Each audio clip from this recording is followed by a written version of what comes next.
بسم الله الرحمن الرحيم والله سم እጅግ በጣም ሩህሩህ በጣም አዛኝ በሆነው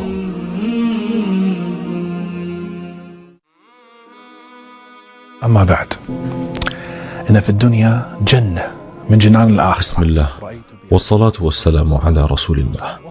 በመቀጠል ከአኺራ ጀነቶች የሆነች ጀነት ዱንያ ላይ አለች። የዚህችን ጀነት ነዋሪዎች ከሆኑ ሰዎች የተወሰኑትን ባይኔ አይቻለሁ። በጣፋጭነቷና በውስጧ ያለውን ስነ ልቦናዊ ምቾት እንዴት እንደተደሰቱ አይቻለሁ። አንተም ይህችን ጀነት ማየት ከፈለክ የሚሰማህን ጭንቅና ጥበት ለአላህ ስብሓንሁ ወተዓላ አሳልፈህ ስጥ። በዚያን ጊዜ እነዚህ ጭንቀቶች ከልብህ ወደ ሌላ ቦታ የተዘዋወሩ ያክል ይሰማሃል። ለምን? አላህ ስብሓንሁ ወተዓላ በእርሱ ተማምነህ እንድትመካ ስለጠየቀህ። የጠየቀህን በትክክልም አድርገሃል። ጥያቄህንም እንደሚፈጽም እርግጠኛ ነህ። ሁሉን ቻይ የሆነው አምላክ በተከበረው ቃሉ እንዲህ ብሎ የለ ቃለ ተዓላ አለይሰ አላሁ ቢካፊን ዐብደህ፣ አላህ ባሪያውን በቂ አይደለምን? እኔ ጌታዬ ባሪያህ ነኝ።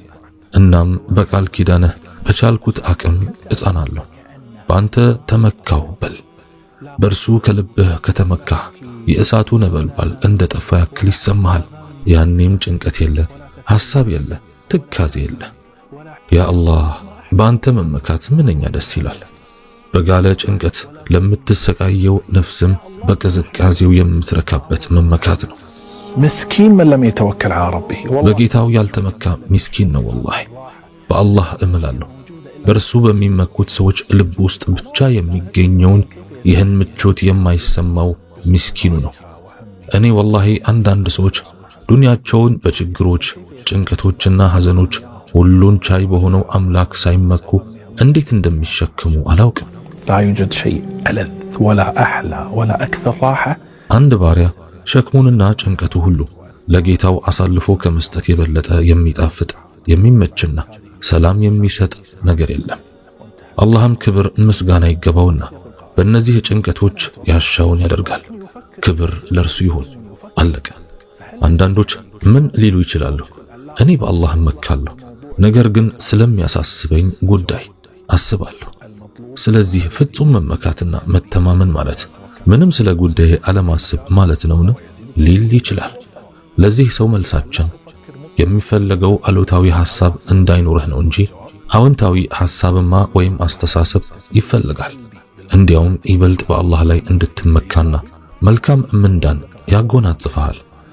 መልፈርቅ التفكير السلبي هو ልዩነቱ ምንድነው ካልን አሉታዊ አስተሳሰብ ጭንቀት፣ ውድቀትን መጠበቅ፣ መጸጸትና ተስፋ መቁረጥ ሲሆን አዎንታዊ አስተሳሰብ ደግሞ በአላህ ላይ መልካም ጥርጣሬ ኑሮ ማቀድና ጉዳዮችን በአግባቡ መምራት፣ በእርሱ በተመካህበትና ላንተ ዋስትና በሰጠህ ስጦታዎቹ መተማመን ማለት ነው። እንደዚያ የምታስብ ከሆነ አዎንታዊውን ሐሳብ ላይ ከሆነ ያለው እንግዲያውስ ቀጥልበት፣ በርታበት። አንድ ሰው በአላህ ከተመካው በኋላ አሉታዊ አስተሳሰብን እንዴት ማቆም ይቻላል ብሎ ሊል ይችላል። ማቆም አልችልም። ሁሌም ሸይጣን አሉታዊ ነገርና ጭንቀትን እንዳስብ ያደርገኛል። ለዚህ ሰው መልሳችን በመጀመሪያ ማወቅ ያለብህ አንተነትህን የሚቆጣጠረው አንተው ራስህ ነህ ወይንስ ሸይጣን ነው? መኪናን እንደምታንቀሳቅሰው ሸይጣን ያንቀሳቅስሃል? አይደለም፣ በእርግጥ አይሆንም። ሸይጣን ምንም ነገር እንድታደርግ ሊያስገድድህ አይችልም። ሊያስገድድህ ቢችል ኑሮማ አላህ ስብሓንሁ ወተዓላ ተገደህ ላደረግከው ነገር ሁሉ አንተን አይጠይቅህም ነበር። ስለዚህ አንተ ነህ ራስህን መቆጣጠር የምትችለው። ለዚህም ማስረጃ አልሰጥህም፣ ነገር ግን ሸይጣን ራሱ እንዲናገር እተወዋለሁ። ሁሉን ቻይ የሆነው አላህ ስብሓንሁ ወተዓላ በሱረቱ ኢብራሂም አንቀጽ 22 ላይ ሸይጣን ለሰው ልጅ በትንሣኤ ቀን ምን እንደሚል ሲገልጽ እንዲህ አለ። وقال الشيطان لما قضي الأمر إن الله ነገሩን በተፈጸመ ጊዜ ሸይጣን ይላችኋል፣ አላህ እውነተኛውን ቃል ኪዳን ገባላችሁ፣ ቃል ኪዳንም ገባሁላችሁ፣ አፈረስኩባችሁ። ለኔም በእናንተ ላይ ምንም ስልጣን አልነበረኝም፣ ግን ጠራኋችሁ፣ ለኔም ታዘዛችሁ። ሸይጣን ሊቆጣጠረህ ካልቻለ በዛ ከተባለ ማድረግ የሚችለው ነገር ቢኖር ባሉታዊ መልኩ እንድታስብ ማድረጉ ነው። እና እሱን ሰምተህ የመከተልህና ያለመከተልህ ያንተ ውሳኔ ነው። በዛ ከተባለ ማድረግ የሚችለው ነገር ቢኖር ተስፋ ለመቁረጥ መጋበዙ ነው። ወሳኙ ደግሞ አንተ ነህ። ተስፋ ለመቁረጥ ትታዘዘዋለህ ወይንስ አትታዘዘውም? ነገር ግን እሱ የማስገደድ ስልጣን የለውም። አንተ ከፈለክ ጥያቄውን ተቀብለህ ልጨነቅ ካልክ ውሳኔው ያንተ ነው።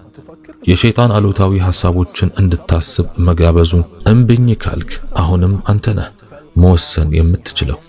ስለዚህ ምን ጊዜም በስተመጨረሻ ውሳኔው ባንተ እጅ ነው እንጂ በሸይጣን እጅ አይደለም።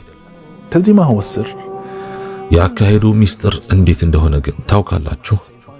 ያሉታዊ አስተሳሰቦች አጀማመር ወይም መግቢያዎች አይሳካልህም፣ እንዲህ ሊሆን ይችላል፣ የሚጎዳ ነገር ሊከሰት ይችላል ይላል። እኛም መልእክቶቹን ተቀብለን እንተገብረዋለን። ሸይጣንን በአይናችን ሳናየው ሐሳቦቹን ከእርሱ ጋር እንለዋወጣለን። ማስቆም እኮ ግን እንችል ነበር፣ ነገር ግን አናደርገው። ሸይጣንም ጉዳዩ በእጃችን እንደሆነ ያውቃል። ይህንንም ሚስጥር እንድናውቅ አይፈልግም። ስለዚህ እንደማትችል ሊያሳምንህ ይሞክራል። ለምን? ለሱ እጅ እንድትሰጥና ለሚያቀብልህ ሐሳቦች እንድትመክት ስለማይፈልግ በእነኚህ አሉታዊ ሐሳቦች እንድትመቻች ያደርግሃል። ከዚያም በልብህ እንዳሻው ካለምንም ተቃውሞ ይዘዋወራል። ይህ ክስረት ነው። ወላሂ በቀላሉ እኮ እሱን ማሸነፍ እንችላለን። አላህም ስብሓንሁ ወተዓላ እንዲህ ብሎ የለ ኢነ ከይደ ሸይጣን ካነ ضعيفا የሸይጣን ተንኮል ደካማ ነውና። ነገር ግን በሚያሳዝነው መልኩ ብዙ ጊዜ አንዋጋም። ከጦርነቱ በፊት እጅ በመስጠት እንሸነፋለን። ይህም የዚህ ደካማ የሆነው ሸይጣን ዘዴ ነው። ትህትና በእጅህ እንዳልሆነ ሁል ጊዜ ያሳምንሃል። የለመድከውን ኃጢአት መተው በእጅህ እንዳልሆነ ሁል ጊዜ ያሳምንሃል። ቁጣን ማስወገድ በእጅህ እንዳልሆነ ሁል ጊዜ ያሳምንሃል። ይህ የሚያደርገው እሱን ከመቃወምህ እንዲያርፍ ነው። المصيبة أننا نصدق كل هذا الخداع ትልቁ ሙሲባ ደግሞ እነኚህን ማታለያዎቹን ማመናችን ነው። ምሳሌ ልስጥህ። አሉታዊ አስተሳሰብን ማስወገድ እንደምትችል የሚያረጋግጥልህ አንድ ምሳሌ ልስጥህ። አሉታዊ አስተሳሰብ ብቻም ሳይሆን የማትፈልገውን ነገር ሁሉ እንዴት መተው እንደምትችልም ጭምር አረጋግጥልሃለሁ። ሁሉን ቻይ በሆነው አላህ የሚተማመንና የሚመካ አንድ ባሪያ ለሩብ ሰዓት ጭንቀቱን በአሉታዊ መልኩ ቢያስብና በድንገት አንድ በጣም ሀብታም የሆነ ሰው ማለትም ገንዘቡን እንኳን መቁጠር የማይችል ሀብታም 1 ሚሊዮኑ እንደ 1 ብር የሚቆጥር ሰው ነው እንበል። እናም ይህንን ጭንቀት ላይ ያለውን ሰው መርዳት ፈለገና ማሰብ ካቆምክ 1 ሚሊዮን ብር ሰጣለሁ፣ እናም ለአንዲት ሰዓት ብቻ ቁጭ ብለህ አንድ ጌም ወይም ጨዋታ ተጫወትና እሰጥሃለሁ ቢለው፣ እስቲ በአላህ ይሁንብህ እውነቱን መልስልኝ። አንተ በዚህ ሰው ቦታ ብትሆን በአሉታዊ ሐሳቡ ላይ ለመቀጠል ስትል ብሩን እምብኝ ትላለህ ወይንስ ትቀበላለህ? ወላሂ እንኳንስ ከሐሳቡ ቀርቶ ሌላውንም ነገር ልንተው እንችላለን ለገንዘቡ ስንል። ስለዚህ እንችላለን ማለት ነው። አላህ ከሁሉ የላቀ ምሳሌ ነው። በዚህች ዱንያ ላይ አላህን ከማስደሰት በአላህ ላይ ከመተማመን እሱን እያሰቡ ከመረጋጋት የሚበልጥ ነገር አለ? በሱ ላይ ለመመካት ስትል ሁሉን አሉታዊ ሐሳቦች ለሱ ስትል ብትቶ ለአላህ አይገባውም ብለህ ታስባለህ? አሉታዊ አስተሳሰቦችን መተው አልችልም፣ ኃጢአትን መተው አልችልም፣ ያን መተው አልችልም በሚሉት የማታለያ አባዚዎች ራሳችንን አናኑር። አለበለዚያ እንደምንችል በዱንያ ላይ ካላመንን የቂያማ ቀን ጊዜው ካለፈ በኋላ እንችል እንደነበር እንረዳለን። በተለይ ሸይጣን መጥቶ እንዲህ ሲል ለኔም በእናንተ ላይ ምንም ስልጣን አልነበረኝም፣ ግን ጠራኋችሁ፣ ለኔም ታዘዛችሁ። ስለዚህ አትውቀሱኝ፣ ነፍሶቻችሁንም ውቀሱ። ወዳጄ ሁሉን ቻይ የሆነው አላህን ሱብሓነሁ ወተዓላ ታምናለህ ወይንስ ጠላትህን ነው የምታምነው? ውሳኔው ያንተ ነው። ራስህንና አስተሳሰብህን መቆጣጠር ትችላለህ። መሪውን ከሸይጣን ተቀበልና በእጅህ ላይ እንደገና አድርገው። ባሳመነህ የውሸት ሐሳቦች ምክንያት ለረጅም ጊዜ እጁ ላይ ያደረገውን መሪ ቀማውና ተቆጣጠር። ለእምሩህ መልካም ሐሳቦችን የምትሰጥና ክፉ ሐሳቦችን የምታስወግድ መሪ ሁን። በአላህም ፈቃድ ትችላለህ። በማይሞት ሕያው በሆነው አምላክ ላይ ተመክተሃልና በማመስገንም አወድሰው። وسبح بحمده